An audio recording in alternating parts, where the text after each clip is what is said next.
Welcome, everybody, to another episode of Advancing Consciousness Podcast. Today, we're episode 13, and we're looking at why are we in our current state.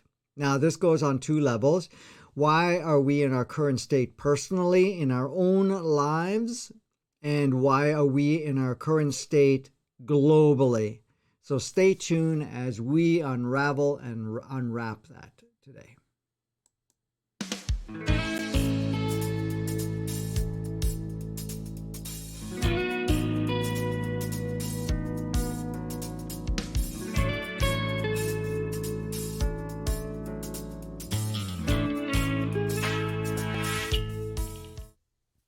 So, welcome. Let's get to play.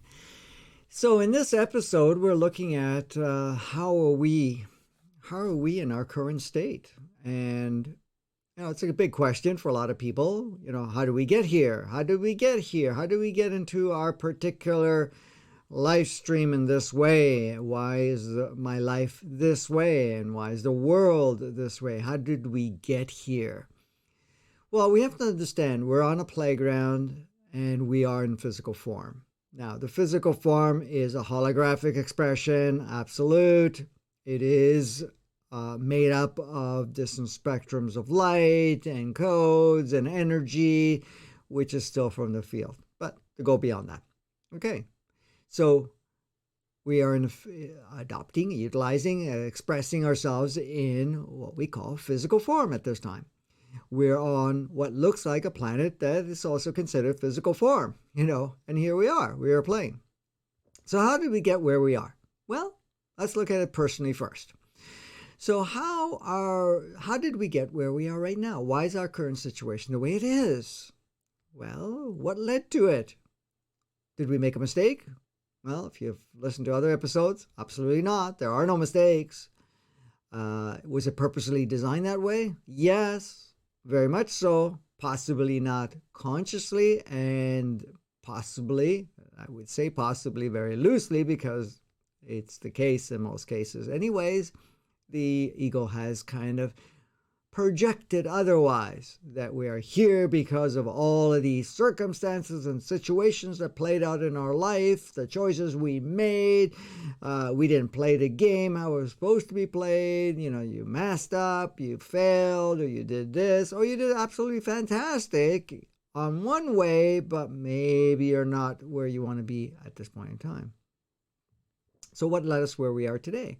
Well, just this moment, really. The thing is, we live in the moment. And in the moment, all that exists is this moment. Nothing else exists. What we experience, how we want to experience this moment, is of our own doing and our own design.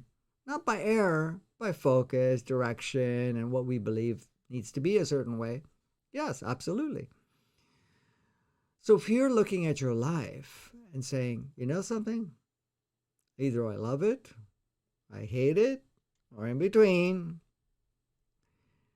It's only this moment that has been shaped that way. Now, how come is it shaped that way?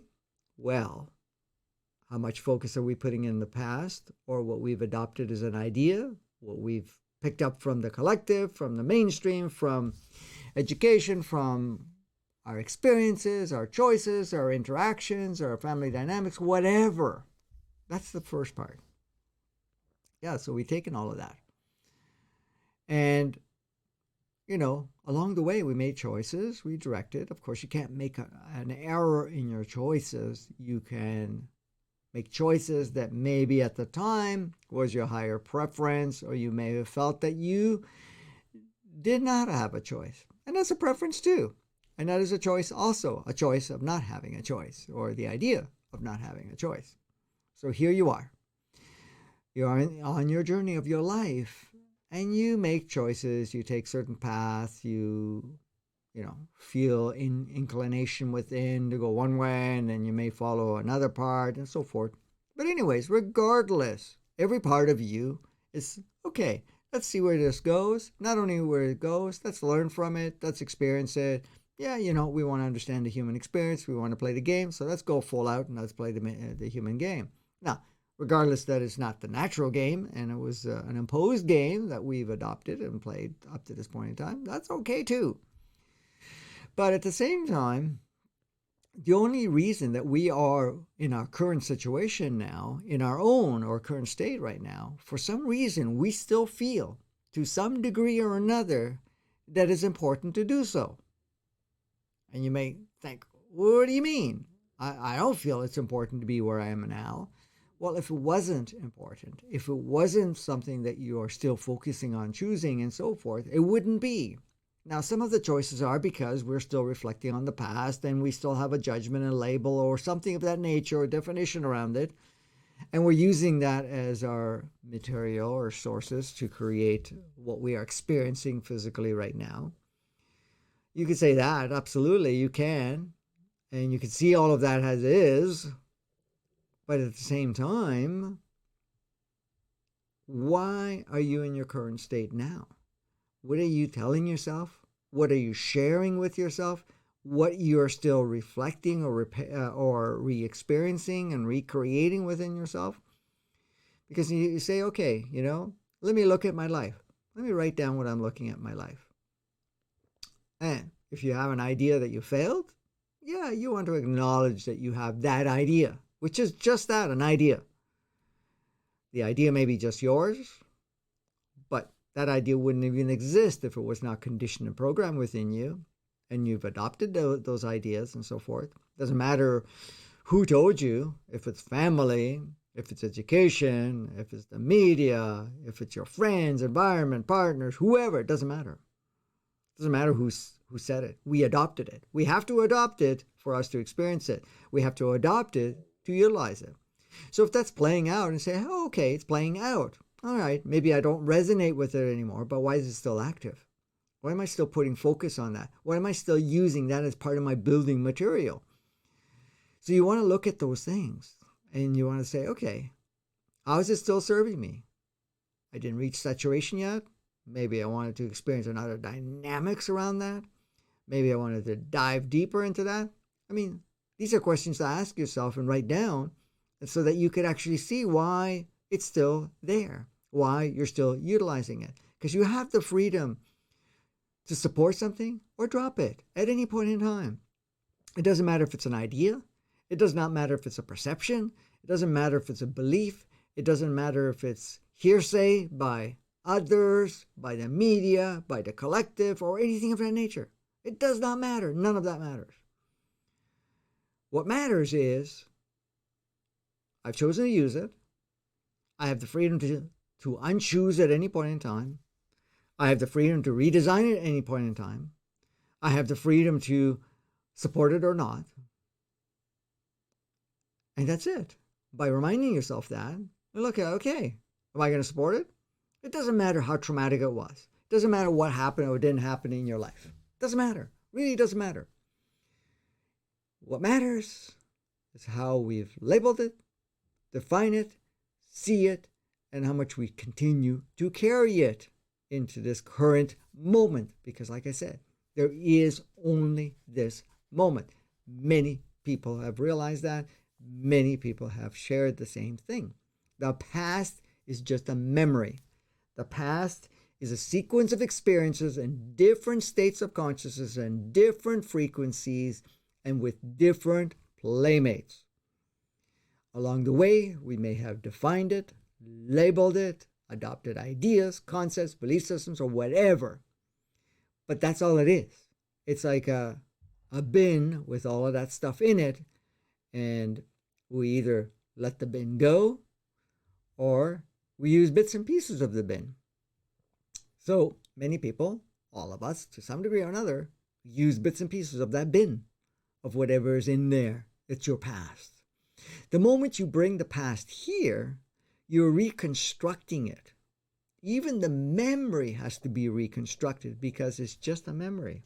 It cannot be re-experienced the same way. So even if you use it as raw material of your belief, for example, and you want to re-experience that, you're re-experiencing a version of it but you can't experience it the same. You'll never be able to feel the same intensity. You'll never be able to feel the same realism. You'll never be able to get lost in it to the same degree.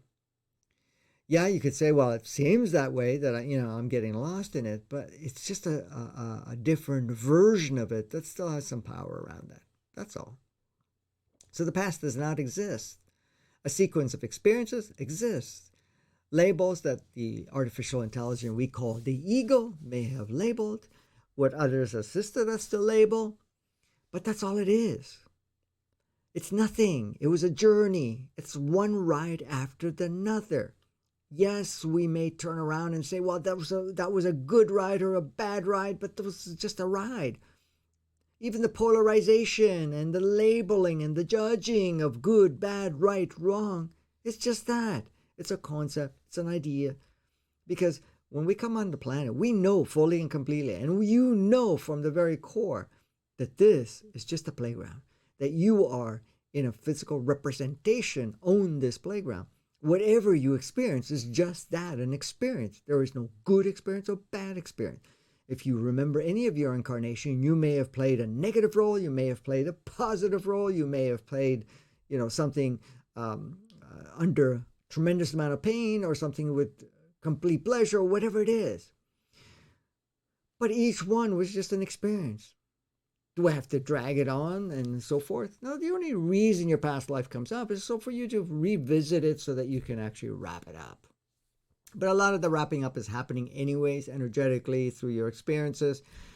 But at the same time, it's there to wrap it up. Well, I didn't get what I needed to experience there. Maybe I didn't get into the depth of it. Let me get a little taste of it. But now, of course, I'm a different person. It's like anybody wishing that they can relive your life. Who wants to relive their life in the same condition that they had at the time of that life? You've been there, done that. You got that experience. However, anyone that I've ever talked to that wants to relive their life or go step back, they want to bring the consciousness that they gained up to this point in time and redo it again with that consciousness, not without the consciousness, because it's going to be a repeat. If you go in with the same way and say, well, I forget everything again, I'm going to make those choices. Even saying, well, I'm going to make a different choice. You won't make a different choice if you're going everything back to where it was before, because you don't see the other choice. You feel guided to that choice because of whatever shaped you and directed you or whatever it is. So the thing is, you will not make a different choice. But if you're saying, well, I want to go back and make a new choice, yeah, you're going to look at it and say, well, I want to bring with the understanding I now have and the consciousness that I have now with the frequency that I have now and the empowered state that I have now, then of course you're going to make different choices. In fact, many of the choices that were there, you wouldn't even entertain. You would go completely different because you would redesign everything anew. The key right now is to understand where we are. We are in this moment. In this moment, you can shape it, recreate it any which way you choose. Now, if you project it into the future of what you perceive yourself to be, that is an anchor too. So it's not only first of all, the future does not exist. It has to be created. We have to take certain steps and sequences to create it. However, if you mapped out a future, that mapping of that future is what you currently have access to yourself right now. That means your consciousness, your frequency. Well, of course, things are changing so powerfully, so rapidly, that each moment you're shifting, and you put a sequence of moments in for you to be able to sustain or even continue to project what you've put into the future, say months, years ahead or decades. It's not going to be possible unless you put yourself in a stagnant, locked up state, which is going to be next to impossible to do with everything that's happening right now. This is not about you saying, oh, I'm going to map it out. That was possible at one point or another. Absolutely. It was very doable at one point or another. But it's not doable now. It's going to be very challenging to do so. And even the ones that are the most, what we call the deepest sleep state, is going to be the same. It's going to be very difficult. There's always a variance. There's always a change of some sort or another. So here you are in this moment. How do I choose to experience myself? How do I choose to see what I have available and utilize it to give me whatever experience that's going to support me and resonates with me right now so that I become the grandest aspect of myself for the next moment? And while you're doing that, the next moment is being reshaped. I know a lot of people have talked about timelines and so forth, having multiple timelines. We've all had multiple timelines. The planet has had multiple timelines. There's so many um, levels of timelines that existed. But to really move things very powerfully and to kind of open, how can I say it? Open things up in a big way, guess what?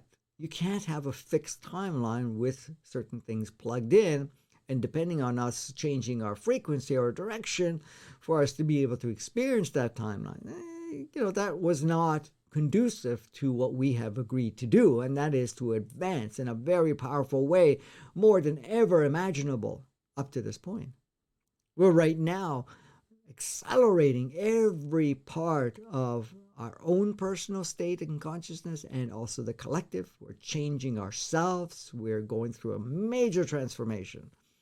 The planetary playground is going through a major transformation. All the participants, being every single planet within our solar system and planets and solar systems within our galaxy and also some part of the universe, is also all engaged at this point in a very rapid transformative state. So holding on to the older version and thinking, well, let me play this out, is becoming more and more difficult to even be imagined or sustained in any way, shape, or form. So our current state right now, personally, is because of the fact of where we are right now in our state of being and where we're putting our focus and so forth. And there's nothing wrong with that, but we're coming to the realization that, hey, I may want to upgrade all parts of this. I may want to change all parts of this. I'm not going to play it the same way as before. And what does not resonate, of course, you're going to change. So you are where you are by what you focused on and brought where it is. And it's perfect. We got to keep that in mind. It's perfect. It's never been non-perfect. However, now we can say, how do I choose to redesign it? Because that perfection needs an upgrade so that it aligns more with everything that's changing within myself, being yourselves, and everything around you. So, yes, some people say, well, it was our circumstances that bring us where we are today, our choices, our programming, our conditioning, our belief system. Yeah, if we're using all of that, absolutely, and many of us do. But the thing is, we're letting that stuff go. That's what we're doing.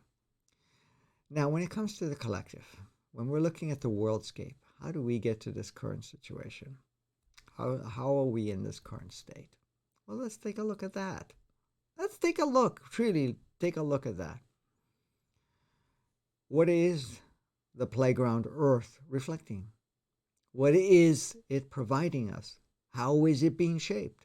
By us, all of us, collectively. Now, of course, individually, each one of us are contributing to one state or another. So as you make changes, you're contributing for those changes. You're also transmuting a lot of it and transforming a lot of it just by your own personal experience and others that you are connecting with, which are connected throughout the whole planet, because there are many, many people that are, very active and very engaged in not only their own life, but to change or to upgrade the planetary playground. Now, I'm not going to get into the other stuff because I've covered it and I will cover more. But at the same time, so what the planet is reflecting right now, or what it's presenting for us, is what the collective is utilizing. And you have to understand, we're made up of many, many, many 7.7 versions of ourselves. Now, 63% of it are what we call the extras. But those extras are still playing a role And those extras are still holding a certain energy, and they are governed and guided by the collective through, the collective soul or the collective human entity. Regardless, doesn't matter. The rest of them are, the rest of us are active in one way or another, either playing in organic 3D or organic 5D, and are making shifts in our own lives. Now, so there's still a good chunk of the percentage that is moving forward. However, out of the remaining, many are not quite done with their current experience, and they need more nudging. So they're open to the fact of accentuating polarity, which we've experienced earlier this year. Accentuate craziness so that there's enough going there to awaken, to shift, or do something to shake them out of that slumber state. So you're noticing the chaotic part. Even the role players are feeling scattered, feeling that one way or another they're completely lost. In fact, they're showing such levels of insanity just to the point so that we say, hey, wait a minute. I've given so much power, so much focus, so much energy to these particular role players.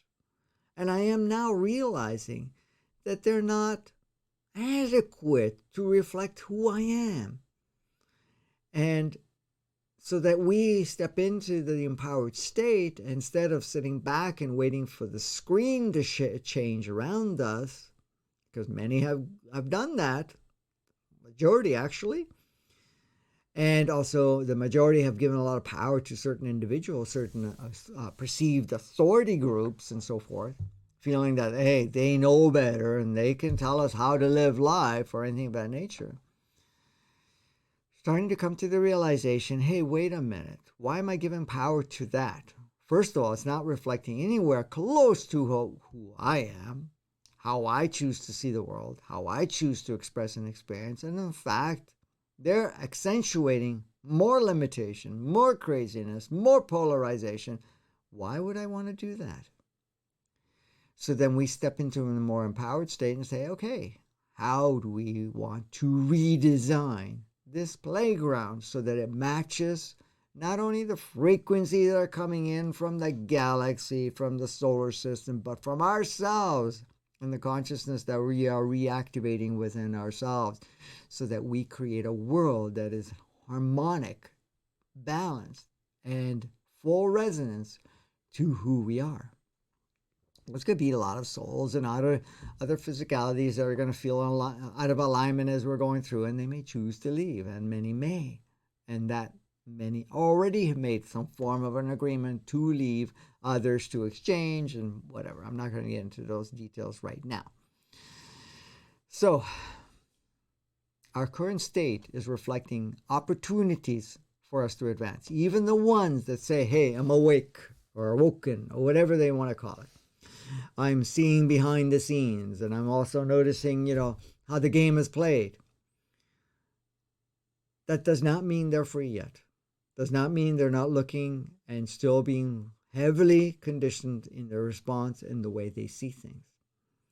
So, what the world is playing out is the perfect opportunity for the ones that are choosing to awaken further and go into neutrality without non-judgment and be an active player. Others to kind of step it up so that they can shift, and others just to awaken at all because they're not, or they're not even paying attention to what's going on or even understanding what's going on. So the fact that everybody comes to some degree or another to the realization, hey, we're now stepping into our sovereignty, which we've always had and never left. We're going into our conscious awareness of our free will and going into our empowered state and reshape the planet to match how we choose to play. We have massive capacity physically in form of we call the human body. We have maximum capacity of how the playground could be utilized and expanded and growth. where it does not require the polarity. It does not require stifleness. It does not require limitation. It does not require survival and fighting and so forth. It doesn't support any of that. None of that is required. So we're creating a world of harmony, balance, cooperation, collaboration, playfulness, sustainability, flourishing, and so forth. And right now what's playing out? It's just providing us the tools that we, all of us, in one way or another, have said, let's play it out a little longer. Let's accentuate it a little further. Let's give us the opportunity to really create and experience a shift within ourselves so that it's all reflected in the collective. And we change the world. So what are we doing? We're transforming the human experience, and we're transforming the playground we call Gaia or Earth. And everything on the planet, including every sentient being, and the planet being one of them, is also supporting us and matching us further and further as we move forward. So we are exactly where we need to be, but not to be stuck by it, not to look at that and say, hey, that's what's governing me. And until this changes, I'm not going to change, or I'm not going to experience anything. It's the other way around. It's a matter of seeing it. How can I utilize it? How do I feel guided within, with no judgment, no resistance, to upgrade it and change it? That's all it is. So hopefully this episode has brought more clarity for you, has opened your eyes a little bit more, has stimulated your true knowing within, and is supporting you to become much more powerful. So we get to see our current state in our own personal lives and the collective as the beautiful springboard, as the beautiful canvas opportunity for us to redesign it and transform every part of it. And anything that refers to the old, we are just giving it a last kick, a last visit, and then letting it go because it no longer serves. So go out and play. If this all resonates for you and you'd like to support the channel, support our work, I have a link for PayPal to contribute. All contributions are highly, highly appreciated, highly, highly supportive, and we can continue to put out more and more content each day. And that's what we're doing, and some days more than once, because some days we also have twice a week, we have also the Advancing Consciousness series, which is a kind of a training workshop sort of thing. It goes live and it supports you accordingly, where you can ask questions and so forth. You can register for the mailing list. You can check us out on different platforms. All the links are there. We are on Vimeo, YouTube, Facebook, Twitter, LinkedIn. We're also on the audio version. Those are all videos. Audio versions, we're also on Spotify, Apple, Podbean, and I think there's one or two others. But anyways, check us out. Stay tuned. Continue to flourish and advance. We're doing this together, so let's go out and play.